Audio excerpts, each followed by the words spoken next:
Please, all the faculty members of the Department of Mathematics and the chief guest of this event, Dr. Brijesh Kumar, please take your seat on the dais.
The Vice Chancellor, Professor Sangeeta Shukla ji, Honorable Vice Chancellor Madam, who is also the patron of this event, co-patrons of this event, Senior Professor, Professor M.K. Gupta sir, Professor Jaimala Madam, Dean Faculty of Science, Chairperson of this event, Professor Shivraj Singh, also head of the department, and the convener of this event, Professor Mukesh Sharma sir, organizing secretary, Dr. Sandeep Kumar.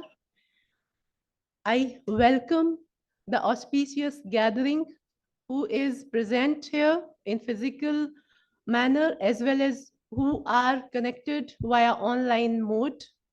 All the respected academicians and all the participants, everyone, I welcome you all from behalf of the Department of Mathematics on this 2 days national workshop on integration of IKS in PG curriculum of mathematics in the light of NEP 2020. That is to be organized on 30th and 31st of March 2024, organized by the Department of Mathematics in association with Vidya Bharati Uच्च Shiksha Sansthan and Shiksha Sanskriti Utthan Nyas.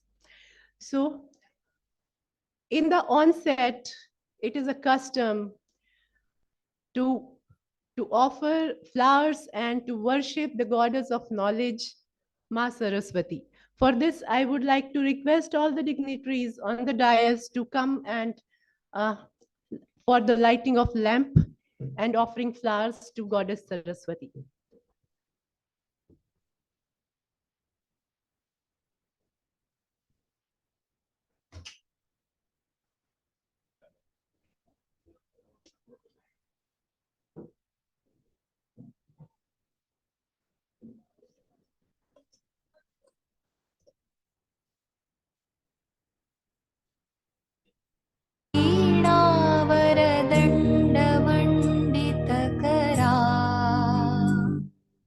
या श्वेतपद्मासना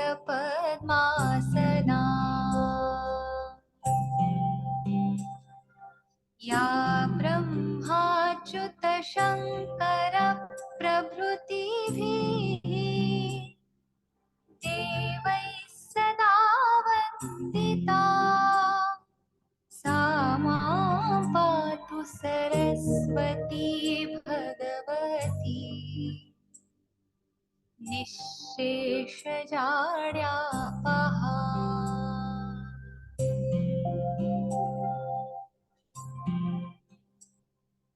शुक्लां ब्रह्मविचारसारपरमाम्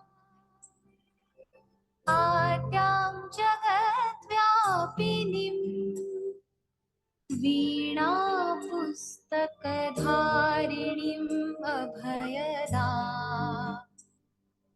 जाड्यान्धकारापहा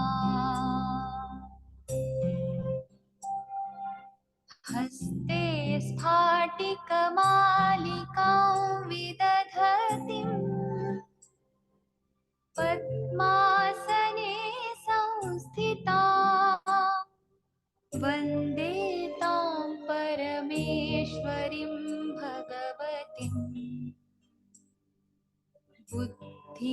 प्रदां शारदाम्।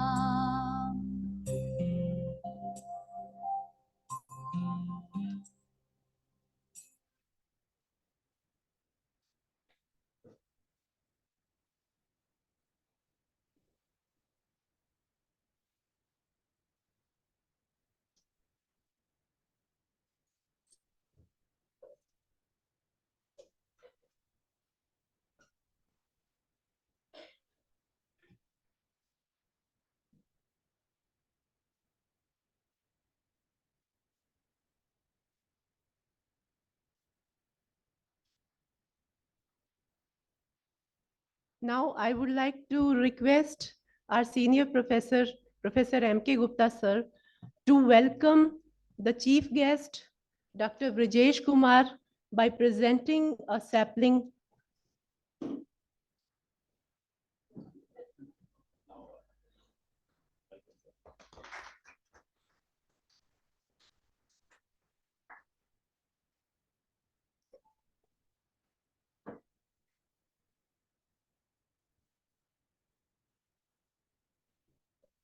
Next, I request the chairperson and head of the department, Professor Shivraj sir, to welcome Senior Professor M.K. Gupta sir by presenting a sapling to him.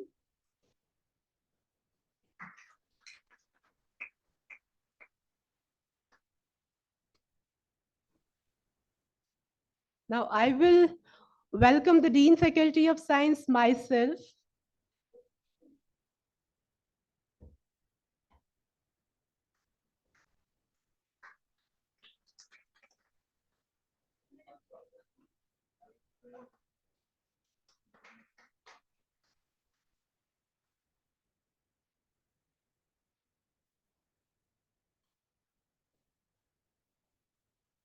Now I request the convener of this event, Professor Mukesh Sharma sir, to welcome the chairperson, Professor Shivraj sir, by presenting a sapling.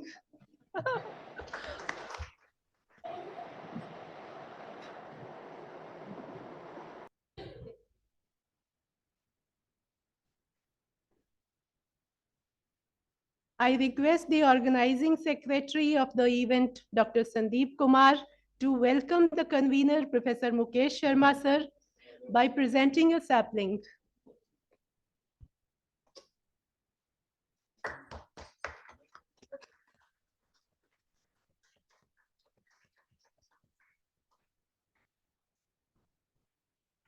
Thank you, everyone.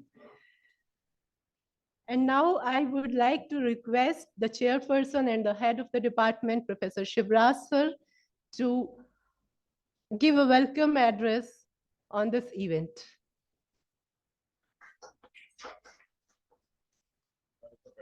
Please, sir. Dr. Saru should also be welcome. Dr. Saru. ये special invitation, special welcome है dean science professor स्वरूप का welcome कर रहे हैं। And there must also be the welcome of the organizing secretary, Dr. Sandeep.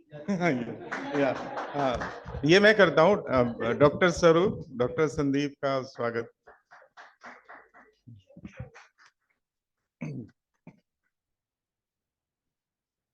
Thank you doctor स्वरूप। सभी को नमस्कार। सीनियर प्रोफेसर मृदुल गुप्ता सर, वाइस चांसलर भी हैं आज विश्वविद्यालय के, डीन साइंस प्रोफेसर जयमाला मैम, आज के हमारे चीफ गेस्ट की नॉट स्पीकर ब्रजेश कुमार खम्बोजा जी, जो कनाडा से हैं और बहुत विद्वान हैं इस टॉपिक के, professor Mukesh Kumar sir, doctor Swaroop Kumari, Sandeep Kumar ji, doctor Sandeep Kumar, Anuradha ma'am, doctor Sonia Gupta, Sushil ji, Anil ji, Shri Anil ji हमारे साथ एसोसिएट हैं बहुत पहले से, 2017 से। डिपार्टमेंट ऑफ मैथमेटिक्स के बिहाफ पे आप सबको मैं बहुत बहुत स्वागत करता हूं, और बार बार हम आप लोगों से कनेक्ट रहते हैं, कुछ भी Indian knowledge system, Indian mathematics से रिलेटेड कोई भी एक्टिविटी हो और आप लोगों का कोऑपरेशन हमें मिलता है, तो department of mathematics CCS university इसके लिए विशेष आभारी है। ये जो आज की इवेंट है, हम सब जानते हैं कि राष्ट्रीय शिक्षा नीति 2020 के फॉर्मेशन में शिक्षा संस्कृति उत्थान न्यास का बहुत महत्वपूर्ण योगदान था। और न्यास ने अतुल भाई जी के नेतृत्व में बहुत सारी ऐसी वर्कशॉप, सेमिनार, कॉन्फ्रेंसेस कराई थी जहां पे इस शिक्षा नीति से रिलेटेड ड्राफ्ट तैयार हुए थे। और जो लोग इससे पहले से एसोसिएट थे वो सब जानते हैं कि लगभग वही चीजें शिक्षा नीति में आई जो पहले से ही बहुत सारी वर्कशॉप और सेमिनार में तय हो चुकी थी। इसके बाद राष्ट्रीय शिक्षा नीति के इम्प्लीमेंटेशन के बाद विद्या भारती उच्च शिक्षा संस्थान ऐसी बहुत सारी हर विषय की सेमिनार्स करा रहे हैं कि अब ये प्रभावी ढंग से इम्प्लीमेंट कैसे हो राष्ट्रीय शिक्षा नीति। तो हर सिलेबस में क्या क्या काम होने चाहिए, सिलेबस किस तरह से फ्रेम हो, क्योंकि जब सरकारी स्तर पे पॉलिसी बनेगी तो ये सारे इनपुट्स बहुत महत्वपूर्ण होते हैं। अभी गलगोटिया यूनिवर्सिटी में हम सब लोग, बहुत सारे लोग देश भर से इकट्ठे हुए थे और गणित के सिलेबस को लेके कुछ चर्चा हुई थी। तो एजेंडा ये है कि आज इन 2 दिनों में वो सिलेबस भी फाइनल किए जाए जो वहां पे तय हुए थे। कुछ कमियां उनमें रह गई थी थोड़ी बहुत, तो उसे संपूर्ण किया जाए। और इसके साथ साथ एक सेमिनार भी इसका पार्ट है, ये वर्कशॉप पब्लिक सेमिनार है। तो सेमिनार में स्टूडेंट्स के भारतीय गणित पे पेपर्स हैं या और विषयों पे भी पेपर्स हैं, वो अपने प्रेजेंटेशंस भी करेंगे। तो मुझे होप है कि ये 2 दिन बहुत ही फ्रूटफुल होंगे। काफी सारे लोग ऑनलाइन भी जुड़े हुए हैं। तो फिर से डिपार्टमेंट ऑफ मैथमेटिक्स की तरफ से सबका मैं बहुत बहुत स्वागत करता हूँ। जो लोग फिजिकली आए वो इस विशेष रूप से आदरणीय है हम लोगों के लिए। इतने मुश्किलों से यहाँ तक पहुंचे हैं और होप कि ये सब कुछ बहुत अच्छा होगा। Thank you.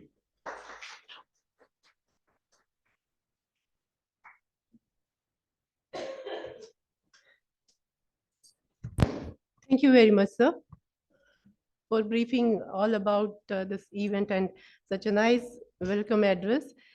Now, I would like to request the chairperson, Professor Shivraj sir, to welcome Anuradha Gupta madam by presenting a sapling to her.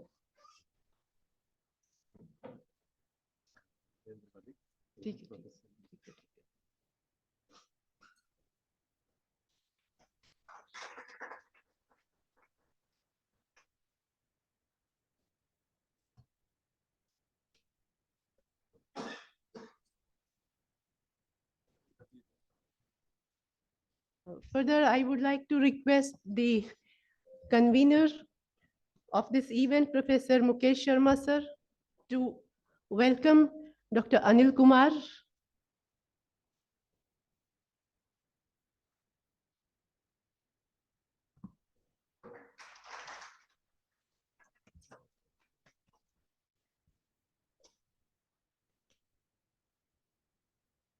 Next, I request Dr. Sandeep to welcome Sushil Kumarji.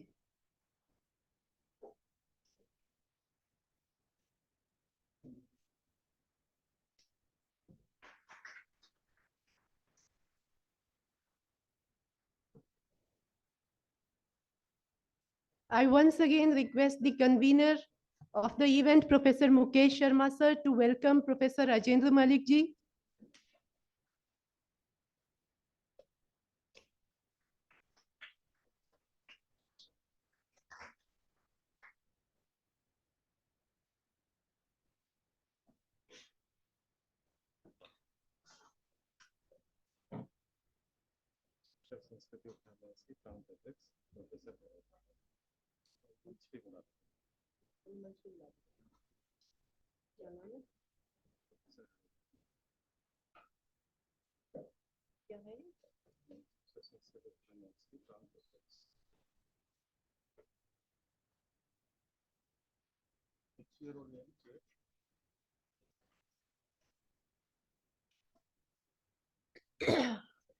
Now here, I welcome Professor Harendra ji,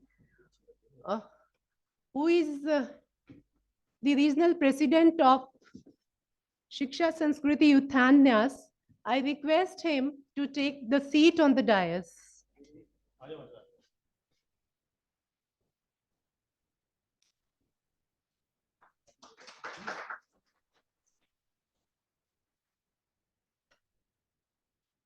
And in continuation, I would like to request the chairperson, Professor Shivraj sir, to welcome him by presenting a sapling.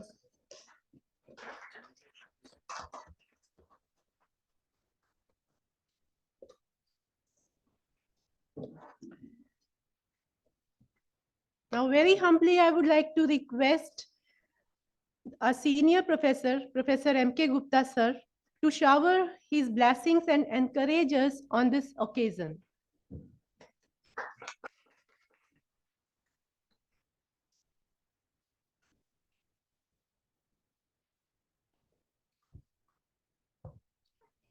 Good morning everyone, सभी को प्रणाम, नमस्कार, अभिवादन, अभिनंदन. Dignitaries on the dais, distinguished guests, my friends, participants and students in both mode, offline and online, I welcome you all on this occasion of 2 days workshop as well as seminar on Indian knowledge system, integration of Indian knowledge system in mathematics. Indian knowledge system has been a very deep source of inspiration for everyone. ये जो Indian knowledge system है, अब कुछ राष्ट्रीय शिक्षा नीति जो 2020 में हमारे यहाँ इंप्लीमेंट हुई, उसमें देखने को मिलती है. इंडियन नॉलेज सिस्टम में हम ज्ञान को पढ़ाने से नहीं, सीखने से, not by teaching, by learning. We learn knowledge by learning, not by teaching. इसमें ज्यादा एम्फेसिस है लर्निंग पर. हम देखते हैं भारतीय ज्ञान प्रणाली में स्किल का बहुत जोर रहा है, और ये हमारी शिक्षा प्रणाली रही थी वो रोजगार पाने के लिए नहीं, जो आजकल हो रहा है, रोजगार देने के लिए रही है. और अगर भारत को विकसित होना है, जो कि हमारे माननीय यशस्वी प्रधानमंत्री श्री नरेंद्र मोदी जी का सपना है, संकल्प है कि हमें 2047 तक विकसित होना है, तो उसे हमें सभी को पूर्ण सामर्थ्य के साथ, विशेष तौर से युवा वर्ग को, जो आज युवा वर्ग है, पूर्ण सामर्थ्य के साथ पूर्ण रूप से समर्पित होना है. मुझे आशा है कि इस वर्कशॉप संगोष्ठी के माध्यम से एक नई राह मिलेगी और हम आगे बढ़ेंगे. इन्हीं के साथ मैं आप सबको बहुत बहुत धन्यवाद देता हूं. सभी को धन्यवाद, नमस्कार. Thank you very much, sir, for inspiring and motivating us. Next, I would like to request the Dean Faculty of Science, Professor Jemala Madam, for her insightful words on this occasion. Madam, please guide us. Thank you, sir. I am very much delighted to attend this first conference in my department as Dean Science. And at this occasion, I would like to mention a verse of Bhagavad Gita, which is in chapter 5. And that verse says that Shiksha Vinay Sampanne Brahmana Gavi Hastini Shuni Chaivam Shwapake Cha Pandita Samdarshina. The meaning is that a wise person sees all beings beyond the social status or their social belongings. हर किसी को वो समान रूप से मानता है, जो एक वाइज पर्सन होता है. And whatever is the base of the Indian knowledge system is also reflecting in this verse. Indian knowledge system basically gives the message of humility, empathy, and the broad perspective of life. So when I was thinking to speak something on the Indian education system, Indian knowledge system, which we are thinking to inculcate in our curriculum, there were so many questions in my mind which are to be answered. And I hope that in this workshop, we could find the answer of these questions. First question is that how many people who are involved in inculcating, who are involved to try to inculcate Indian knowledge system into our curriculum, themselves are very well versed in Indian knowledge system. हम सभी जानते हैं कि हमारे जो groups बनते हैं, जो हमारे कमिटीज बनती हैं, उन कमिटीज के फॉर्मेशन में बहुत कुछ पॉलिटिकल इन्फ्लुएंस होता है और बहुत कुछ नॉलेज मतलब कि लर्नर बेस्ड इन्फ्लुएंस होता है. तो जिनको हम उन कमिटीज का पार्ट बनाते हैं वो खुद इंडियन नॉलेज सिस्टम में कितने ज्यादा पारंगत है, ये हमें बहुत जरूरी है देखना, जिससे कि हम वाकई में ही जो उसकी आत्मा है उसको अपने करिकुलम में ला पाए. The second question is that what is the objective of introducing Indian knowledge system? That should be very clear. What is the infrastructure and ecosystem needed to implement this Indian knowledge system? क्योंकि अभी भी हम देख रहे होंगे हमने NEP implement किया है, बहुत सारे स्टेट्स में एक होड़ लग गई कि हम पहले करेंगे, हम पहले करेंगे. ठीक है, वो भी जरूरी होता है, आप किसी एक स्टेज पर तो लाएंगे ना जब आप उसको इम्प्लीमेंट करेंगे. लेकिन हम सभी जानते हैं कि अभी हम इंफ्रास्ट्रक्चर के मामले में बहुत कच्चे हैं. बहुत सारे कोर्सेज हैं जो उसमें कहे गए हैं कि ये लगाएं हम, पढ़ाएं हम, तो ठीक है, ये ट्रांसफॉर्मेशन स्टेज है, उस ट्रांसफॉर्मेशन स्टेज में ऐसी सारी बातें होती हैं.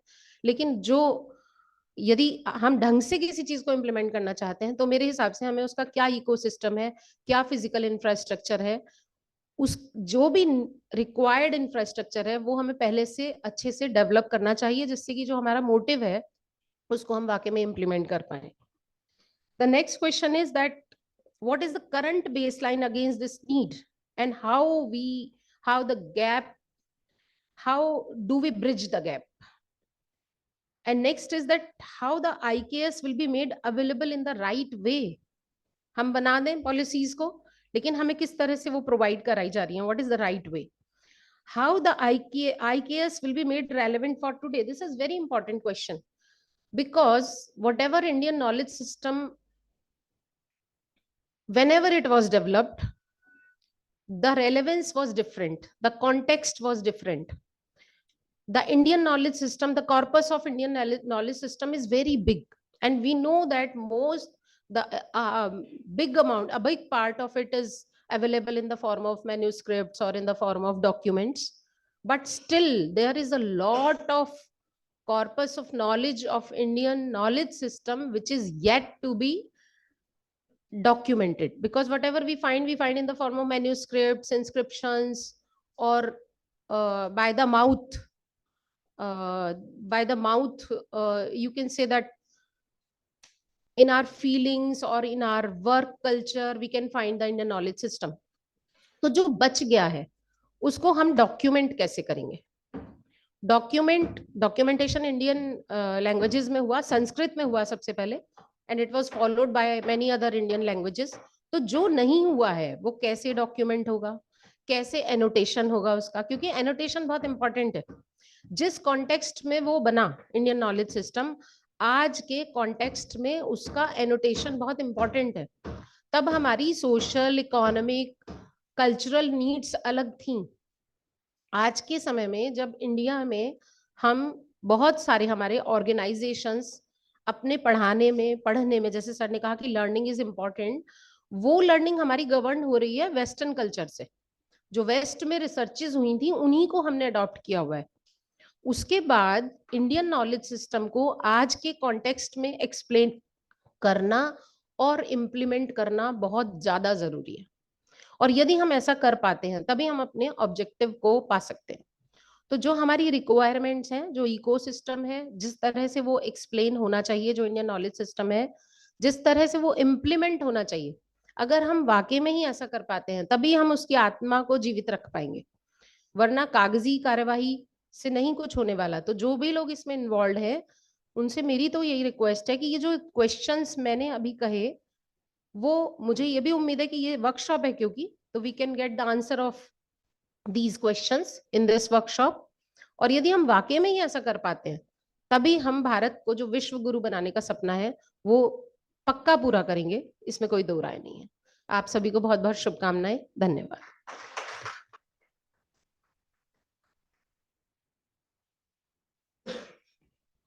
Thank you. Thank you very much, ma'am, for enlightening us with your wisdom. Next, I would like to request the convener of this event, Professor Mukesh Sharma, sir, to introduce the program to the gathering. धन्यवाद doctor सरू। मंच पर उपस्थित professor मृदुल कुमार गुप्ता जी, जो कि विभाग के senior professor भी हैं और आज कुलपति के दायित्व का निर्वहन भी कर रहे हैं। विज्ञान संकाय की अध्यक्ष प्रोफेसर जयमाला जी, इस राष्ट्रीय कार्यशाला के अध्यक्ष के रूप में कार्य कर रहे प्रोफेसर शिवराज सिंह जी, हमारे आज के बीज वक्तव्य देने वाले प्रोफेसर ब्रजेश जी, हमारे राष्ट्रीय शिक्षा संस्कृति उत्थान न्यास के प्रांतीय अध्यक्ष के दायित्व का निर्वहन कर रहे प्रोफेसर हरेंद्र जी, इस कार्यशाला के आयोजन सचिव की भूमिका में प्रोफेसर सरू जी, प्रोफेसर संदीप जी, मेरे सम्मुख उपस्थित प्रोफेसर अजेंद्र जी, professor Anil ji, professor Sushil ji, professor Anuradha जी, डॉक्टर सोनिया जी और सभागार में उपस्थित सभी प्यारे विद्यार्थियों। देखिए, जैसा कि हम सब लोग ये तो जानते हैं कि अगर गणित शास्त्र के विकास की बात करें या हम ये कहते हैं कि गणित शास्त्र के विकास की भारतीय परंपरा की अगर हम लोग बात करते हैं, तो ये तो हम सब लोगों के ध्यान में ये विषय है ही कि भारतीय गणित या गणित शास्त्र के भारतीय परंपरा कोई आज की बात नहीं है। अगर हम अपने वेदों की बात करते हैं, हम अपने उपनिषदों की बात करते हैं, हम अगर वेदांग शास्त्र के वेदांग ज्योतिष के उस श्लोक की बात करते हैं कि यथा सिका मयूराणाम नागानाम मणियो यथा, तो हम देखते हैं कि जो गणित है, गणित शास्त्र है, उसके विकास की या उसकी भारतीय परंपरा काफी पुरानी है।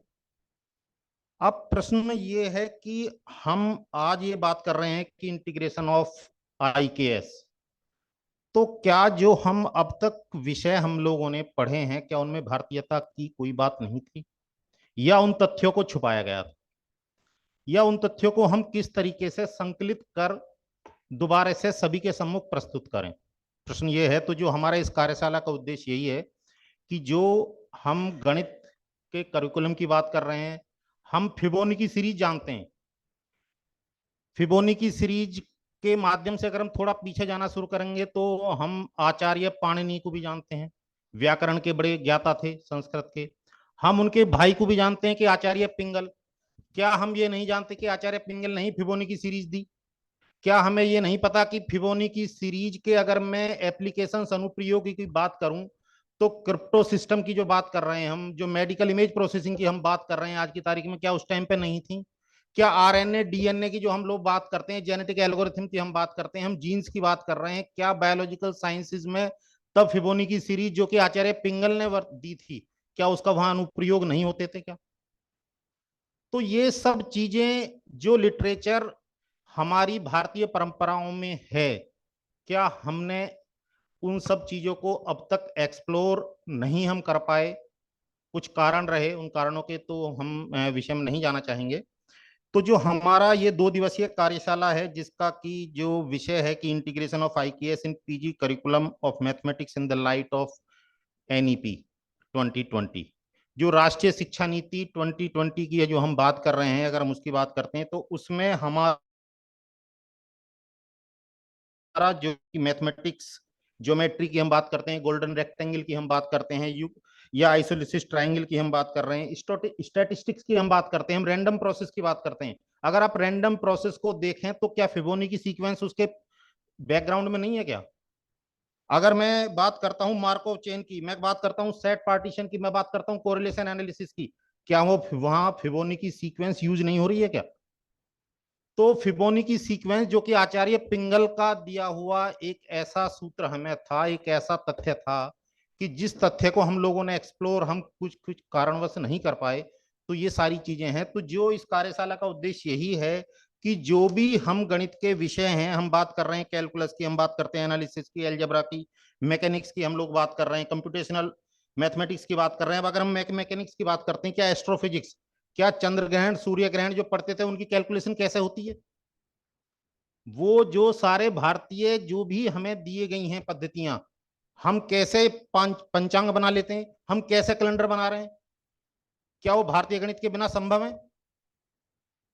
तो हमारा जो इस वर्क जो कार्यशाला है, राष्ट्रीय कार्यशाला, इस कार्यशाला का उद्देश्य यही है कि जो हम करिकुलम बना रहे हैं, जो हम पोस्ट ग्रेजुएशन के लिए जो फ्रेमवर्क देंगे करिकुलम का, उस करिकुलम का फ्रेमवर्क ये है कि जो इन सब के अनुप्रयोग भारतीयता जो हमारे पास थे सारे गणित, उन सब में किस तरीके से हो। हम बात करते हैं कंप्यूटेशनल मैथमेटिक्स की, तो हम जो कंप्यूटेशनल मैथमेटिक्स का जो सिलेबस तैयार कर रहे हैं, करिकुलम तैयार कर रहे हैं, उसमें हम ये बताने वाले हैं कि जो हमारे पास जेनेटिक कोडिंग है, जो हमारे पास म्यूजिकल हार्मोनी है, जो म्यूजिकल इंस्ट्रूमेंट्स में जो हम मैथमेटिक्स लगाते हैं, हम कहते हैं जब हम लिखते हैं LLS, कहीं हम दो लार्ज को हम कहते हैं लार्ज, हम कहते हैं स्मॉल, हम कहते हैं शॉर्ट, कि वो कहता तान लंबी लेगा, हम L ले रहे हैं, हम तान छोटी लेगा, हम उसे कैसे मैथमेटिकली कोडिंग, किस तरीके से उसकी कोडिंग करेंगे।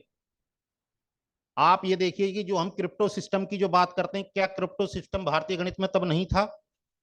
अगर आप देखें कि कोडिंग, मोबाइल नेटवर्क सिक्योरिटी, जो इलिप्टिक कर्व क्रिप्टो सिस्टम की बात कर रहे हैं, हम इलिप्टिक की बात करते हैं, हम एस्ट्रोफिजिक्स की बात करते हैं, हम सारे के सारे जो भारतीय गणित की बात कर रहे हैं, ये सारी चीजें हमारे पास हैं। तो अब हमारा जो उद्देश्य वो यही है कि ये जो भारतीयता है गणित में, गणित शास्त्र की जो भारतीय परंपरा रही है, उसे हम किस तरीके से अपने इन करिकुलम में जो हम बच्चों को पढ़ाएं, तो बच्चा चाहे विदेशी पाश्चात्य की हम गणित की बात कर रहे हैं, चाहे हम स्वदेशी गणित की बात कर रहे हैं, इंडिजियस नॉलेज सिस्टम की हम बात कर रहे हैं, तो उनका इंटीग्रेशन किस तरीके से हो कि हमारे पास भी ये सारी चीजें हैं, हम उन्हें किस रूप में पढ़ रहे हैं, वो किस रूप में देख रहे हैं। तो इस जो कार्यशाला के दौरान कुल 12 सत्र होंगे, और 12 सत्र में से हमारे मध्य में प्रोफेसर राजेंद्र मलिक जी हैं, प्रोफेसर अनिल जी हैं, प्रोफेसर आराधना जी हैं, प्रोफेसर सुशील जी हैं, सब का मार्गदर्शन हमें प्राप्त होगा। हम विभिन्न सत्रों में ये जो सिलेबस है इस पर भी विस्तार से चर्चा करेंगे। इसके अलावा नए नए विषय भी आप लोगों के सामने रखे जाएंगे। तो इस कार्यशाला में कुल 12 सत्र में ये जो है सब चीजें होनी हैं। तो मैं यही, मेरा जो उद्देश्य है या मेरा मतलब जो मंतव्य है वो यही है कि ये कार्यशाला में हम इस तरह का कुछ लाभप्रद चीजें करें कि जो हम अपने साथ लेकर के जाएं, और उन चीजों को हम कहीं ना कहीं अपने जो हमारे सामाजिक संगठन हैं उनके माध्यम से हम सरकार को इन सबको प्रेषित करने की कोशिश करें कि वो सब चीजें हम मतलब सभी छात्रों के इन भविष्य में जो भी लोग आने वाले हैं उन सबके मध्य में आए। धन्यवाद।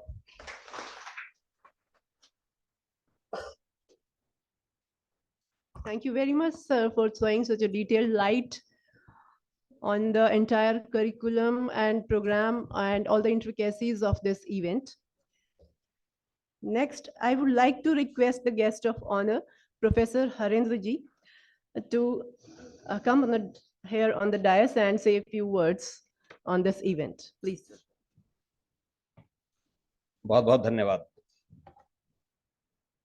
आज के इस 2 दिवसीय कार्यशाला सह संगोष्ठी, जिसका विषय integration IKS in PG curriculum of mathematics in the light of NEP 2020 है, के अवसर पर सम्मानित डायस पर उपस्थित हमारे आज कुलपति जी प्रोफेसर मृदुल कुमार गुप्ता जी, हमारी डीन प्रोफेसर जयमाला जी, संदीप कुमार जी, और कनाडा से हमारे गणित के आए हुए विद्वान प्रोफेसर ब्रजेश जी, और हमारे साथी इस विभाग के विभागाध्यक्ष प्रोफेसर शिवराज पुंडीर जी, प्रोफेसर मुकेश कुमार जी, और बहुत अच्छा संचालन कर रही प्रोफेसर सरू कुमारी जी, और यहाँ पर उपस्थित हमारे शिक्षा संस्कृति उत्थान न्यास की प्रांत संयोजिका सोनिया गुप्ता जी, सभागार में उपस्थित सभी गणित के विद्वान और प्यारे विद्यार्थियों।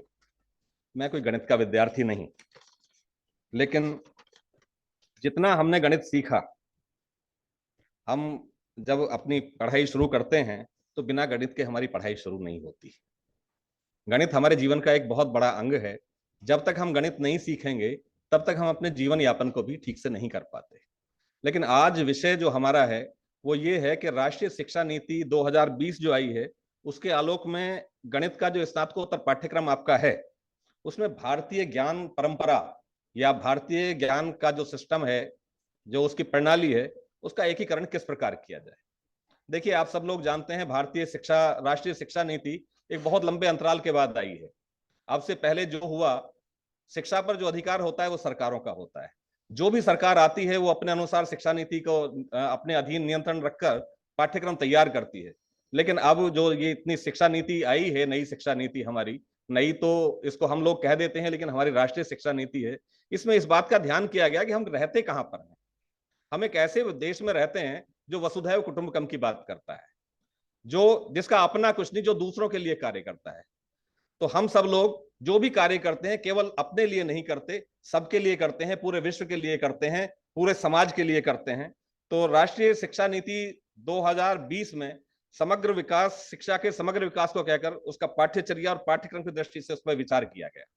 इसमें देखा गया कि हमारी शिक्षा ऐसी हो जिससे शिक्षार्थी में संस्कार आए और उसकी सुरुचि का पल्लवित और पोषण हो सके और जीवन जीने का ढंग सिखाया जा सके।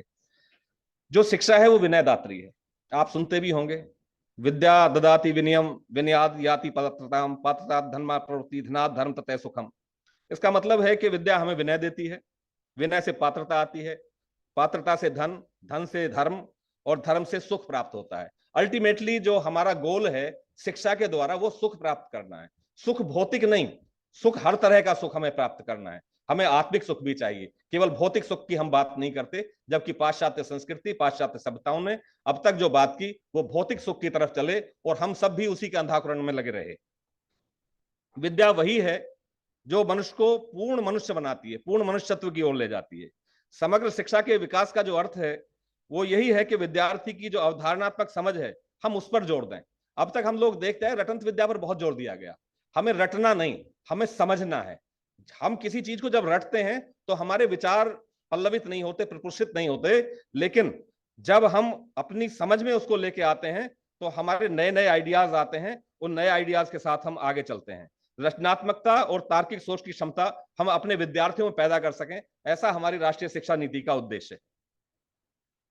हमारी जो राष्ट्रीय शिक्षा नीति है उसके समग्र शिक्षा के विकास क्रम के लिए नैतिकता और मानवीयता की भारतीय मूलधारा को भी शिक्षा का अनिवार्य अंग बनाने का हमारी राष्ट्रीय शिक्षा नीति ने प्रयास किया है। लेकिन जो हमारा भारतीय चिंतन है उसका केंद्र बिंदु क्या है? उसका केंद्र बिंदु है, जो उसके सूत्र हैं वो विस्तार की बात करते हैं। हम संकुचित अर्थों में ना शिक्षा को लेते हैं ना गणित को लेते हैं। हम विस्तारवादी सोच के लोग हैं। हम पूरे समाज के लिए, पूरे संसार के लिए काम करते हैं। इसी से विद्यार्थी अपनी जड़ों से, हम लोग विद्यार्थियों को वसुधैव कुटुंबकम के विचार से जोड़ते हैं। इससे जब हम उनको जोड़ते हैं तो वो केवल हम भारत तक सीमित ना रहकर संपूर्ण विश्व की नागरिकता की बात करते हैं, उसके नागरिक बन जाते हैं। और जो हमारी भारतीय ज्ञान परंपरा का चिंतन रहा है वो, उसका दृढ़ विश्वास यही है कि स्व अनुशासन के माध्यम से ही हम स्वाभिमान जागृत कर सकते हैं। हम में जब तक स्वाभिमान नहीं आएगा तब तक हम विश्व गुरु की बात करते हैं। अभी पूर्व वक्ता जिन्होंने अपने अपने वक्तव्य दिए हैं, मैं उन सभी के वक्तव्यों का सम्मान करते हैं और उसी की बात में अपनी बातों को जोड़ते हुए कहता हूं कि जब तक हम अपने स्वाभिमान, अपने स्व सम्मान की बात नहीं करेंगे तब तक हम ना तो समाज को कुछ दे पाएंगे और ना ही हम किसी विश्व को कुछ दे पाएंगे। विश्व गुरु हम थे, हम कहते हैं हम विश्व गुरु बनेंगे। क्यों बनेंगे? विश्व गुरु तो हम थे। हम उन अवधारणाओं को भूल चुके। हम पुनः विश्व गुरु लोगों को बताने का प्रयास कर रहे हैं कि हम विश्व गुरु थे और विश्व गुरु हैं। सब लोग हमारी परिपाटी पर चलें, हम पश्चिमी सभ्यता का अंधानुकरण ना करें। ये हमारा जो यही आत्मविश्वास है, यही मनुष्य को आत्मनिजता की पहचान कराता है। इस अनुशासन से जब स्व गौरव हमारा जागृत होता है और जो हमारा महती लक्ष्य की प्राप्ति करनी है वो हमें आत्मनिर्भर भारत बनाना है। आत्मनिर्भरता के विविध सोपानों की ओर अग्रसर करना है हमें इस शिक्षा नीति से। जो हमारी राष्ट्रीय शिक्षा नीति है ये एक सुचिंतित प्रारूप है, कोई संकुचित नहीं है, बहुत सोच समझ के इसको बनाया हुआ है। इसलिए शिक्षा नीति में यह भी माना गया है कि शिक्षा संस्कृति का ही एक अनिवार्य अंग है। जब तक हम अपनी संस्कृति को लेकर अपने विषयों के साथ नहीं चलेंगे, गणित में हम अपनी संस्कृति के साथ नहीं चलेंगे, तब तक हम नए विचारों का भी प्रपोषण नहीं कर सकेंगे। हमारी संस्कृति हमें बहुत कुछ मूल्यवान प्रदान करती है।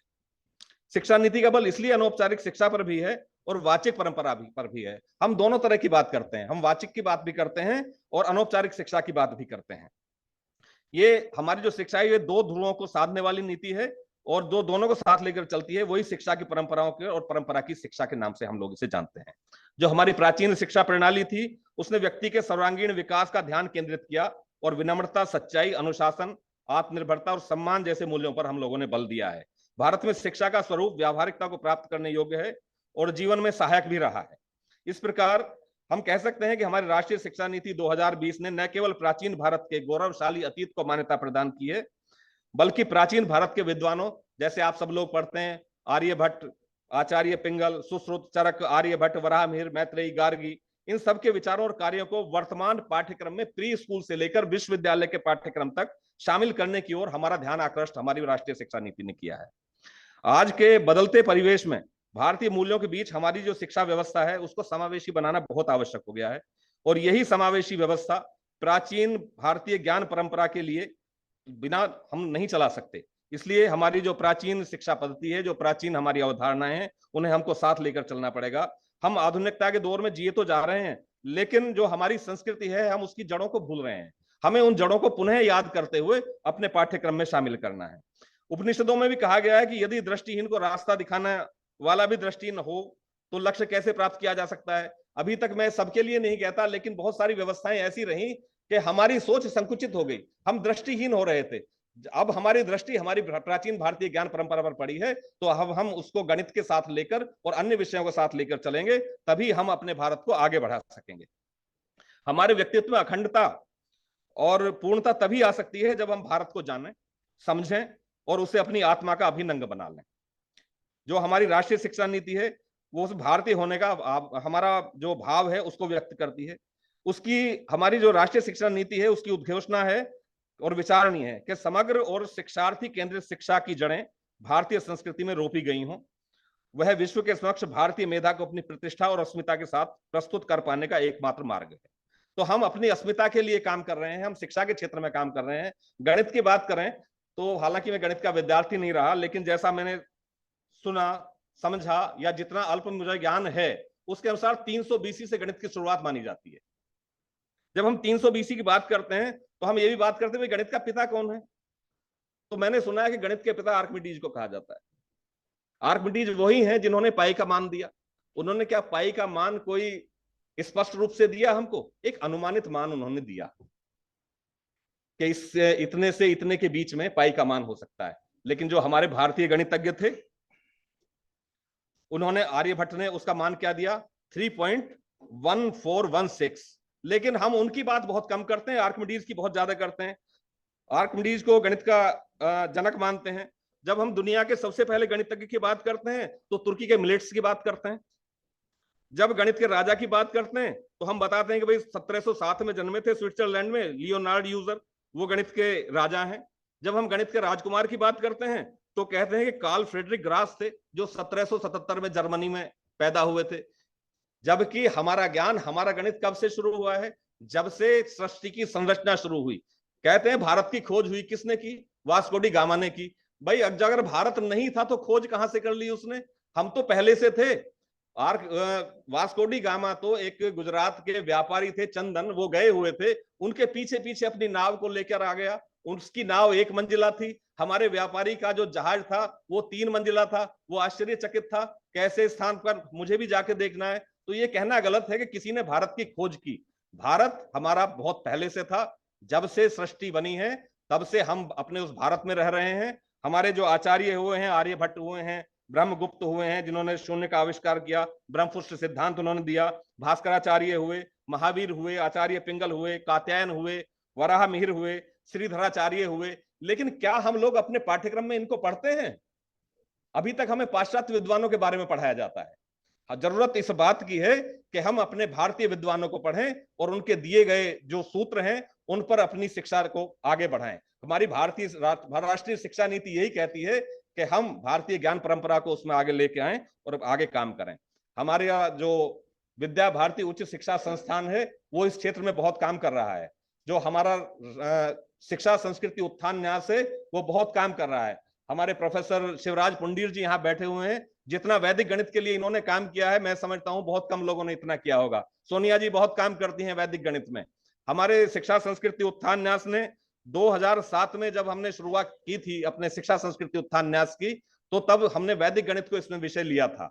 तभी से हम वैदिक गणित पे काम कर रहे हैं और वैदिक गणित भारतीय ज्ञान परंपरा का एक बहुत महत्वपूर्ण अंग है। ज्ञान के आदि स्रोत जो है वो वेद हैं। शून्य और शून्य आधारित स्थानीय मान्य पद्धति विश्व को भारत की अनुपम देन है। गणनाओं को खेल खेल में मौखिक रूप से हल करना हमारी परंपरा रही है और इसी ज्ञान परंपरा को शिक्षा क्षेत्र में व्यावहारिक धरातल पर उतारने के उद्देश्य से हमारे न्यास ने गणित के एक अंग वैदिक गणित को न्यास के एक विषय के रूप में आगे बढ़ाया है।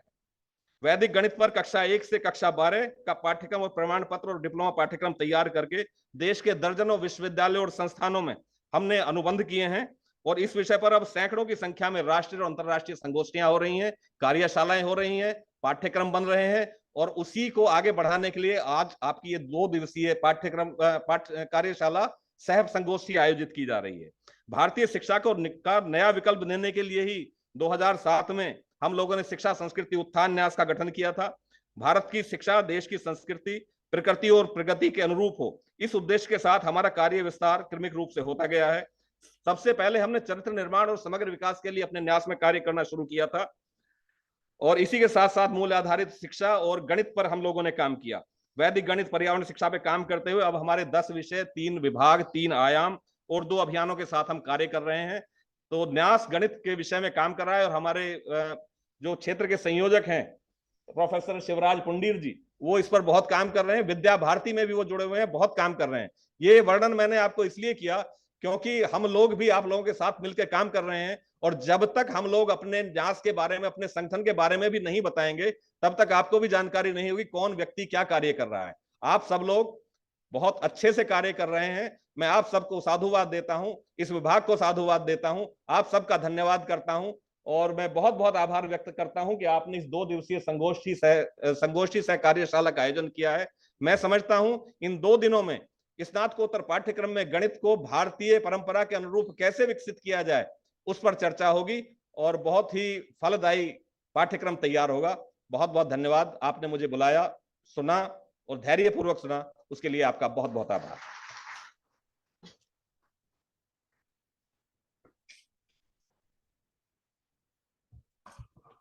Thank you very much, sir, for coming here and enlightening the gathering with your vast experience and knowledge about the Indian culture, its education system, mathematicians from our culture itself, and a lot more. Thank you very much. And after listening to the convener, Professor Mukesh Sharma sir, who told us about the objectives of this event, and afterwards such a nice inspirational talk from the guest of the honor, Professor Harinder ji. I hope that the gathering is feeling a lot of inspiration to attend this event and all the sessions very sincerely. Next, I would like to say that we are fortunate to have among us our chief guest, Dr. Brajesh Kumar ji, who is PhD in mathematics from Sardar Patel University, and he is an expert and mentor of Indian knowledge systems for the field of Indian mathematics, Vedic mathematics and sciences, Sanskrit and artificial intelligence, and Niti Shastra. A very warm welcome, and I request our chief guest, Dr. Brajesh Kumar ji, to enlighten the gathering with his knowledge and experience.